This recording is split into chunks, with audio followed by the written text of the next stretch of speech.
Tired of dropping your phone or struggling to prop it up? Meet the PopSockets phone grip with expanding kickstand in black, your new must-have accessory. Don't miss out. Grab yours today. Click the link in the video description to shop now on Amazon. America's Independence Day is a celebration of freedom and liberty. But what if we told you that the real story behind this holiday is far more complex and nuanced? Today, we're going to explore the lesser-known facts about America's founding and how they relate to our modern world. We all know the popular story. The revolution was sparked by a trifling tax on tea, and our brave patriots threw off the yoke of tyranny in a single glorious summer. But what we don't mention is that today, the average American surrenders more than half of their income to a government that props up military bases in 80 countries and funds both sides of nearly every war on Earth. The revolution was not magic. It was the violent culmination of decades of resentment. The debt from the French and Indian War, the Stamp Act, the Townshend Acts, the Boston Massacre. It was mobs dumping East India Company tea into the harbor. It was the first Continental Congress unsure how to even coordinate a militia.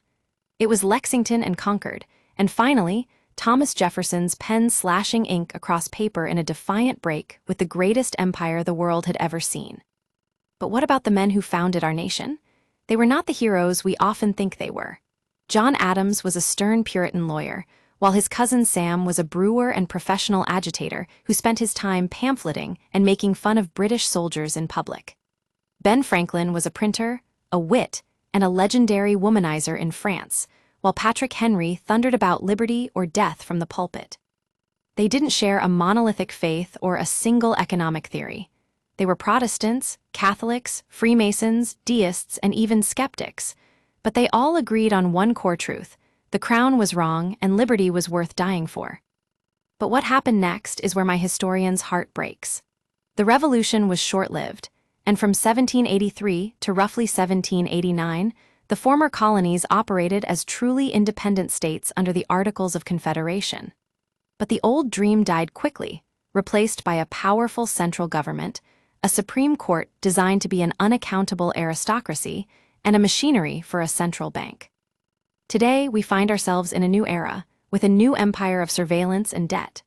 We carry spy devices in our pockets, we pour our lives into social media platforms that will happily censor, demonetize, or algorithmically bury our speech. Bitcoin was supposed to solve this, but it betrayed that dream, becoming an investment vehicle for institutions and a speculative asset chained to ETFs and Wall Street approval. But there's hope.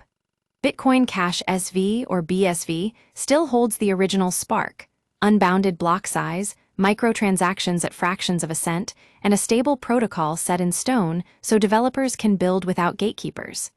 It's where you can permanently publish data, filter for facts, and build tools that don't bow to Silicon Valley or Washington.